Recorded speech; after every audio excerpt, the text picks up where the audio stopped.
Ayo. Yo golek nggon dhewe-dhewe. Urut kacang, urut kacang. Sing dhuwur sapa, sing cendhek sapa, mapan nggone dhewe-dhewe. Ora usah di. Iki kaya undak-undakan, saya dhuwur, saya ndek, saya ndek, saya ndek.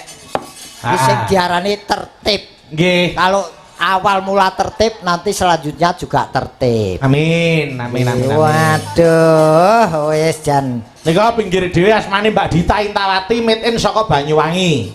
Putra daerah Jawa Timur. Betul, mereka saka Banyuwangi. Ning saiki lenggahe ning Sragen, ketut karo jagone. Oh, bojomu wong Sragen ta, Nduk? Nggih, Pakde, pripun? Wis wis badi pira? Setunggal.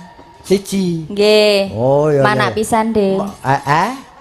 Manak ping pisan. Kucing kok manak iki? Kan lak nggih sami mawon Ya to. padha ngejeni. Nah, Ya ora wene istilah iki manak iki kanggo kewan e. Ya nglairke pisan, aja. Nggih. Nek ya welingku iki wis kabeh ya, aja monak menek wae lho. Lah apa urusane kabeh karo menek? Oh ya ora masalah ya. Sing penting resmi sah. Iya. Ya. Ya dikepenake ya Dita. Nggih, Pakde. Jawa Timur Pakde karo menika asli. Nggih, sebelahipun menika Mbak Suci Ovita Dewi made in saking Gesikan Pakel Tulungagung. Pakel Tulungagung. Heeh, Tulungagung. Kowe Tulungagung to, Nduk? Nggih. Wah, daduh. Tulungagung, Pakde. Cedak ya kok kene ya. Nggih. Tulungagung kene Kediri, Tulungagung. Nggih. Aduh, kowe ya wis dibojo? Ampun. Wis manak rung? Cari manake lho. Lah kowe yen ora padha engko nesu. Oh, iya. Dereng. Durung, kuwi manten anyar kok Mas Dereng. Oh, manten anyar. Heeh, manten anyar. Ya, moga-moga lancar ya ana lho kendaraan anyar sok ngupil barang ya ana. Iya, nek kowe ora kok Niki iki nuwun sewu mboten nami pamer menika S1 menika S2. Sarjana seni sing isine magister seni. Magister seni, alhamdulillah badhe dokter, bapak ngambil dokter. Nggih, alhamdulillah muga-muga kasembadan. Nggih lah. Candhaipun menika Mbak Wida, lenggah ana Mojosongo Surakarta, ning yen ora kleru asli saka Purwodadi. Oh, Purwodadi ya, Nduk? Nggih. Purwodadi Jawa Tengah. Nggih. Saiki pinarak ning Mojosongo. Nggih. Ya melu jagone. Mboten. Mboten. Mboten ki, lha kowe ning Mojosongo ngapa? Kula Heeh. Urip ki bojo ta? ponate. Sampun nate. Maksulane iki ya penak wae pun nate tadi. Lah mbok ya omong rondo ngono. Ponate. Wong kok Lah nek ya bener ta wis tau kok ya bener ta. Justru wong ki sing coblokoe sapa ngerti Gusti Allah maringi rezeki ning kene Ketok jodoh piyai kene ya ta. Nggih. Wong kene iki juru kuncine jare ya duda. Kok tekan juru kunci. Lah ya kari wani apa ora. Oh iya. Ya. Dikepenake ya, Nduk, sayang. Nggih. Tidak. Wis tak kenalke kabeh. Kabeh piye to? Iki Siji lho. iki ya wong to. Ngenyek. Wong iki aja sok menghina. Iki sih. Kuwi arep kaya tugelan debok ning kuwi ya wong. Kaya padake Kaya ngenyek to. Wong ngene tugelan debok wong ana bentuke kok patok dalan. ya aja kenalan sing apik. Aja dadi atimu ya, Nduk, sayang. Wong jenenge wong Pakde ya ora mudeng. Anu jenengmu sapa? Oh, kowe ora kleru to? Ngapa ta? Sinden bisu kok bojak. Mbok ditakoni sing apik ta? Lah ora jawab. Coba takoni sih. Jenengmu sapa? Jenengmu. Malah kaya nganu Mas kaya iwak luhan menteleng. Apa enek tumon patok iso omong? Oh lah syukur kuwi. Nesu dilokke patok kuwi. Enek tumon patok iso omong. Wong tuwa ora cetha kuwi jenenge. Tajahe kok gumun gak tau roh wong ngono kuwi. Kaya ngene kok patok kuwi. Jenengan nggih kudune mboten trima ta biyung kok dilokne patok. Nah, sing muni dhek patok iso ora trima aku. Arep kaya ngono dhek kuwi sindenku kuwi. Kaya ngono padake patok. Kuwi ngono maesan. Anjir padha wae. Jenengan kok aja beda-bedake aku karo Mbak Yuku. Mbak Yuku ki ya ngono. Padha aku padha karo Mbak Yuku. Aku ya wedok, Mbak Yuku wedok ngono go. Jenengan ki ya duwe bojo wedok, duwe anak tono ya wedok kaya ngono sempiak. Halah. Omong abang entek. Mula yen ngomong ki nganggo spasi. Ngomong ngrocos nganti napas entek ya aja dadi atimu ya, Nduk. Ya ora dadi Iki saking tresnaku karo kowe. Nggih. Ya tresno ning ya aja bedak-bedake ngono kuwi. Ndang iki tak ajeni. Mesti aku takon sapa wae Piyai Nganjuk, Piyai Kertosana kene. Pakde karo ingkang kepareng lenggah paring priksa. Sapa sing ora ngerti Pakde Garangan Semarang iki sakmene kakang Piyai kabeh sapa sing ngerti Pakde Garangan Semarang? Kose Kabeh mesti ngerti. Kok pirsa kabeh. garing kok garangan.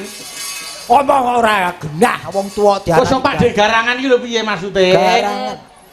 Karo sing nek ada Semarang-Semarangan. Oh, ya nek Jawa Timur, Jawa Timuran. Nah, terus nek Yogya Ngayogjan. Ngayogjan, nek gareng Garangan. Nah, iya. Apa tadi kan penak. Garangan ki tukang nyolong pitik. sapa sing muni kuwi garangan? Wong ngenyek karo wong tuwa. Iki lho. Kuwi ngono luwak.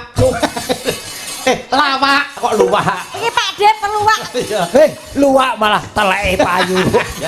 Teleke Ah, payu. malah menang luwak timbang awakmu. Lah iya. Luwak teleke payu telekmu. Oh, ora iki kowe iki ngaku ra jenengmu sapa? Iya iya. Kenake Sapa sih. jenengmu? Aku ngono iki kaprihatin ning sih.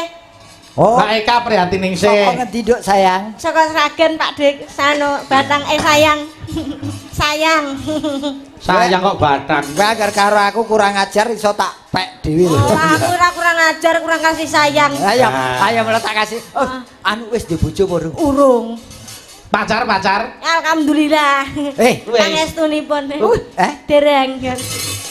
Oh ya urung. Sik, umurmu ki pira? Umurku ta selangkung. Selawe kok pacar rung duwe nikah urung. Nyapa to, bojo kesusu wonge lagi pilah-pilah, lek kesusu ndak keprucut. Lek Oke lho ngono. ngene, faktor U itu mempengaruhi untuk kesehatan juga ndak baik. Bukan aku ngajari elek. Nggih. Iki mula ngene, aja pilah-pilih. Keporo aja jual mahal, jualah murah, gampang yen golek jodoh. Kudune Tak syarati mesti kowe ndang entuk jodoh. Bendang. Carane piye bentang entuk jodoh? Gampang, modale mung HVS sak lembar. piye? HVS templeke dodo tulisi diskon 50%. Gak sisan no diobral ngono. Oh, padake barang. Lambi. Niki ambak-ambak alit sampun S1 Bapak. Nggih, kok S1 sarjana seni. Matur nuwun. Yo, diatur ya sik pepeling dibawani. Ya, ya. Mbak Dita bawa pepeling iso apa ora?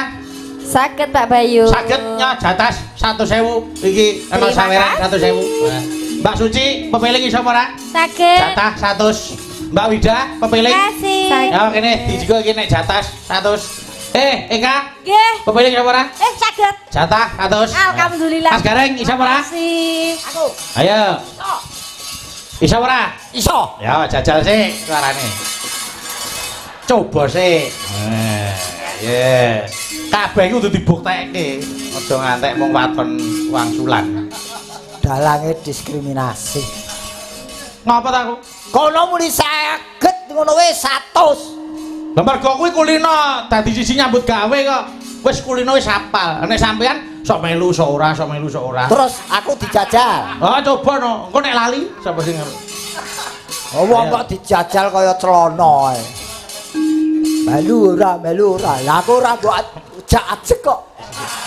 Nusul. Nyusul wong ora dijak nyusul sing nangoni sapa? Ibadah no, ibadah. Aku nyusul Pak Anomo teko dok terus dolan Mas. Bareng terus tolak. Ayo, kaya apa suarane? Mas Gareng. Aja nganti isin-isin ki. Ora, iki ditunggani para pini sepuh. Lah nggih no. Pak Dikarwo lenggah. Nggih ta? Sisan pamer go tombo kangen. Nggih. Piyai mriki piyai budaya kabeh. Nggih, leres. Nganjuk niku wayangan wah wis nganti ora iso diitung. Ngati-ati ning aja kaku. Nah, niku sing baku. Mergo yen sampeyan ora ngati-ati, municul kok elek, wah aku wis ora dianggep senior. Sapa to sing ora kenal Mas Gareng Semarang? Kowe iki ra kesel to wiwit sore mayang iki ra kesel omong terus. Lah aku mau ngelingke kok. Ngeleng-ngeleng kene anggere sareng nyuara kowe menengo, aja ganggu konsentrasiku. Iki larasi kudu pleng ning kene lho. Yen nyuara elek lah aku dadi sorotane upah. Mbak Dita, Mbak Suci, gandeng sampeyan ora onek-onekke aku tak tambahi 50-50. Matur nuwun. Alhamdulillah. Iki mah jane arep tak wenehke wae wis during-uring ya wis. Didum. Didum. Nggih. Mano Mbak Wida. Nggih, Kak Suci. Ini terakhir aku. Sindian anggar pawakane kaya kotak amal iki ngono kuwi. Wis ben, kotak amal ora apa-apa ya. Biarkan. Sing penting ana manfaate. Iya, biar orang sirik tidak tak mampu. Padune pengen ya, Ndek. Iya, enggak bisa ini loh. Iki apa wetone Bayu kok lomomen ya? Yo, Mas Garing, kaya ngapa suarane? Sakarepku. Oh ya wis. Ora disawer kok diperintah. Aku trimo, Pak Dekarwo ora trimo. Ah, terima wae. Kok nyatane tetep 19 kok dadi. Pak Dekarwo kula 19 boten saged. Nggih, Mas Garing alhamdulillah. Ya Mas, nanu. Takku sang umroh e. Iya. Piye? Wong ki anggere wasis sanggone nembang lagi arep mangape dinteni wong sakmenake. Oh iya ta. Iki tandane wong duwe pengaruh. Nggih, nek mangap ya aja mbombo. Nek ora apa, Dik, engko sing ngingkemke aku. Sik tembungmu sithik ning ora enake. Apa ta? Angger mangap kok sing mingkemke aku. Aku arep Ora lah, kok nek kebablasan sok-sok ngancing. ora iso. Biasane angger diingkemke iki wis mati. Kuwi pikirane sampeyan tok. Aku ora tekan semono kok. Aja ngomong mati. Yo kaya. Nggih. Aku bar kelangan kanca ya. Tresno apa ora karo kancamu, Pak De? Ya aku karo almarhum ki CS kenthel. Lah iya. Ya ning dhuwur panggung padu ning seduluranku karo almarhum ki kenthel. Tresno ora mau gondeli. Ora iso bar kiwa tengen lho bakale ya. Ya. Ya. Wasitati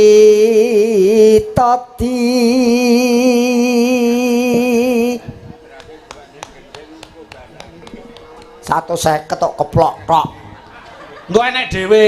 Alhamdulillah. Heeh, jatah kuwi lho nembang eneng dhewe. Oh, ya aku Bawa. Saking ora usah disemak kaya amatir.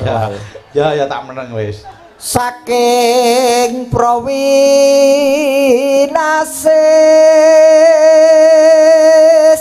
Ibu-ibu nek saya lenggase ngono ora apa-apa ora masalah. Nggih, matur nuwun.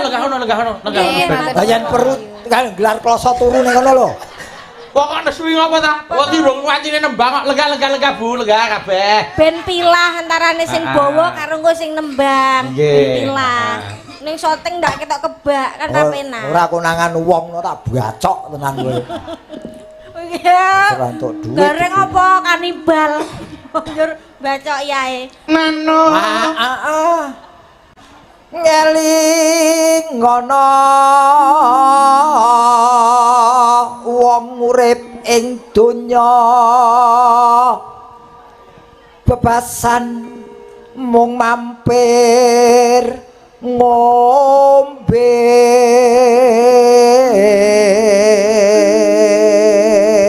Rungokno Kak, wong ning donya yo basan mampir ngombe tegese ora suwe, ya ta. Ibarate kaya wong ngombe kae wareg sak cukupe. Nggih. yo kari delok ngombene sak galon yo ora entek-entek kok.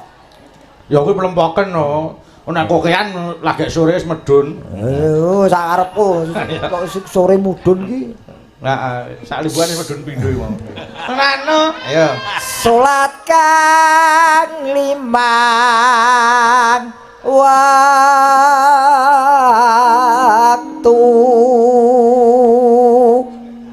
kudu tansah Tenano nonano ya cakepane kok. dipun lampahi iku cagak agama pakartikan luhur ngedoken tumindak mungkar yakti urip mangya tentrem lahir batin Norane bejo donya akhirat 100 untuk Mas Gareng. alhamdulillah Bijine 100 mergo bawane lulus. Nilainya 100. Ora mbok nilai ra paten. Lho tegese iki apik. Apik apa kowe tandeni sawerane 100 tak kira ki dhuwit nilai tok iki. Lho pengen nilai yo Mbak Suci. Aku biyen ni rapot iki nilai 100 malah tak soki mangsi gen ra ketok. Ya jon, monggo ibu-ibu jumeneng malih monggo. Saiki jatah ibu-ibu. Nah, jebule iso ngadeg to. apa rumahane lempoh ya. Yo jatah ibu-ibu nembak geti. Yo saiki Mas Gareng joget. Wah, ya. Yo buka celuk saka Mbak Dita. Monggo. Ya, Mbak. Yen wancine tansah dilengke wis wancine padha nindakake terus lumandang waya sembayang nanggapi wajib gawe pangeran salat dadi sagae agama limah betul kudutan sakit jaga istiqomah situ manikah luwe sampurna yen berjamaah luhur asal salam sayang dingedoke indah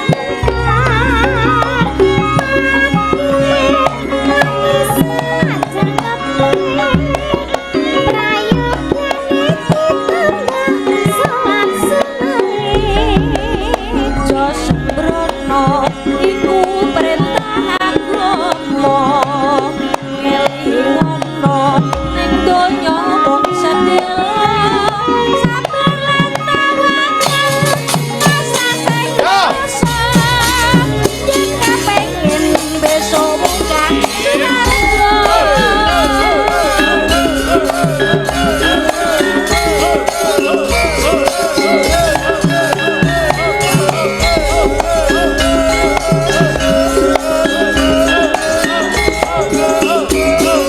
Kur sedaya.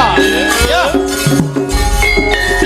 yen wajine tansah dieleke wis wajine padha nindakake kadang wis kumandang kaya esok bayang nanggapi wajib dawuhe pangeran salat dadi sagae agama limang waktu kudutan sapi soga kanthi istiqomah ngasemu manina luwe sampurna yen berjamaah Kakung.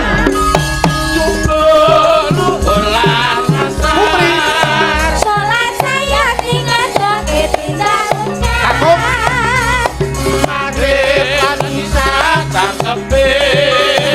ayo kene dingedoke salat sunane sesungguhnya iku perintah agama ngelingono iku jauh sedelo sabar lan tawakal asa sing kuwasa yen kepengin besok punya surat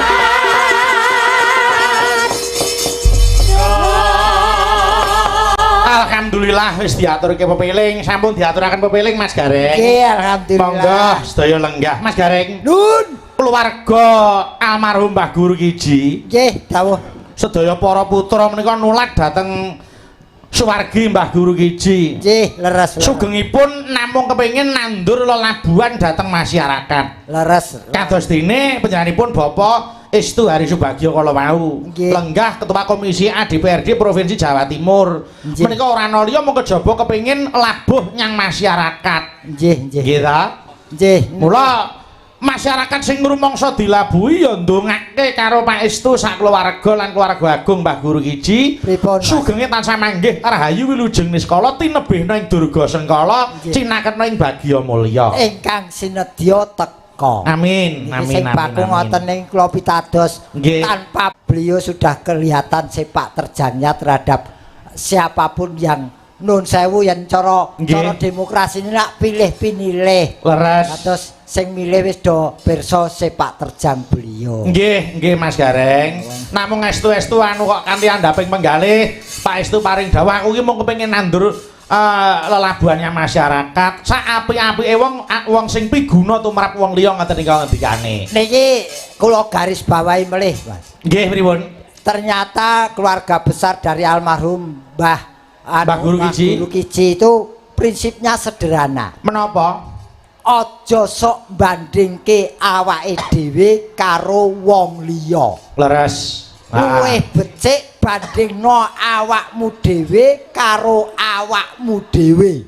Nggih. Tegese bandingke niku ampun kali wong liya ning bandingno karo awakmu dhewe. Mergo yen bandingke karo wong liya nanti akan timbul sirik, iri, dengki. Tegese aja nganggo klambi ukurane wong liya. Lah, bandingno karo awakmu dhewe yen dibandingke karo awake dhewe akan tahu tahun per tahun itu hidupnya ada perkembangan menuju ke kebaikan apa tidak. Leres. Nah, niki tadi beliau selalu mengevaluasi hidupnya itu berguna bagi orang lain apa tidak. Betul.